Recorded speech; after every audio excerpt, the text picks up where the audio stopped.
shaqada ciidanku waxay safka hore uga jirtaa hawlaha ugu adag ee bini'aadamku uu qabto si maalinle ah. Tan ugu muhiimsan waa kala amar qaadashada oo haddii ay meesha ka baxdo si fudud u sababi karta inuu ciidanku burburo. hawlaha ciidanka waxaa si joogto ah u haga hadba sarkaalkii loo dhiibo hoggaankiisa. Saraakiishuna waxay leeyihiin darajooyin ay ku kala sarreeyaan, taasoo iyagana u sahlaysa inay isxukumaan oo kala amar qaataan. haddaba maxaad ka fahamsan tahay halka uu ka bilowdo hayaanka sarkaal ciidan? waxay ku kala duwan yihiin darajooyinka ciidanka? imise ayay u qaybsamaan saraakiishu? waa imise tirada guud ee darajooyinka ciidanka? meeqa sarkaal ayaa darajada ugu sarraysa ka gaartay ciidamada Soomaaliya? intaasi waxaan kugu sharaxi doonaa barnaamijka Faham.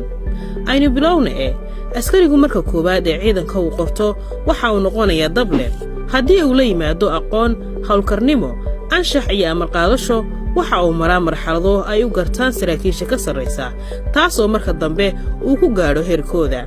alif leh, laba alif leh, ilaa 3 alif leh ayaa uga gudbaya qiimaynta koowaad. kormeere labaad ilaa kormeere saddexaad, ama si kale haddaanu idhaahdo 3 xadhig leh, waxaa la isku yidhaahdaa isbatoore. markii uu askarigu gaadho heerkan waa sarkaal xigeen.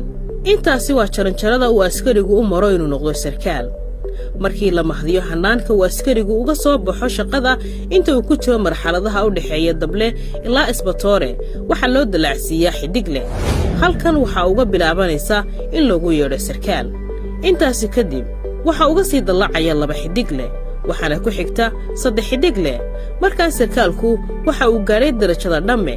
sidoo kale wixii dhamme ka hooseeya waxaa la isku yidhaahdaa saraakiisha darajada hoose.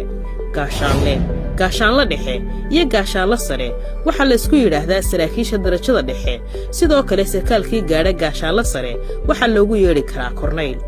saraakiisha darajada sare ayaa ka bilaabanaya sarreeye guuto, waxaana ku xigta darajada sarreeye gaas oo sarkaal dhaafaa uu yar yahay.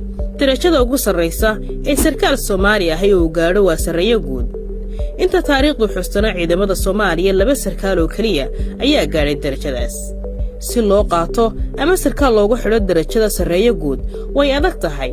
khubarada aqoonta sare u leh darajo bixinta ciidanku waxay sheegaan in darajada ugu sarraysa ee sarreeye guud la siin karo sarkaal dejiyey kaarto dagaal oo ku guulaystay inuu cadow ka xoreeyo dhulka maqnaa dalka, sida gobolada Jamhuuriyadda Soomaaliya uga maqan dariskeeda. darajadan sarreeye guud ma gaadhin Allah u naxariistay madaxweynihii hore ee Soomaaliya Maxamed Siyaad Barre oo ahaa sarkaal ciidan muddo dheerna dalka soo xukumayay, balse waxa uu dalacsiiyay Allah u naxariistay sarreeye guud Maxamed Cali Samatar. 20kii bishii Agoost sanadkii 2016 ayuu geeriyooday Allah u naxariistay Maxamed Cali Samatar oo muddo dheer soo ahaa saaxiib u dhow madaxweyne Maxamed Siyaad Barre. shaqooyin ay ugu waaweynayeen wasiirkii difaaca, madaxweyne ku-xigeen iyo ra'iisul wasaare ayuu Soomaaliya barisamaadkii ka soo noqday sarreeye guud Maxamed Cali Samatar. sidoo kale wuxuu door hogaamineed oo firfircoon ku lahaa dagaaladii Soomaaliya iyo Itoobiya dhex maray sanadihii 1964 iyo sanadkii 1977.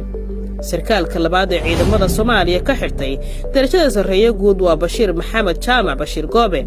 sarreeye guud Bashiir Goobe haatan waa jananka ugu sarreeya ciidamada qaranka Soomaaliyeed, waxaana darajadan sanadkii 2016 u xidhay madaxweynihii dalka Professor Xasan Sheekh Maxamuud.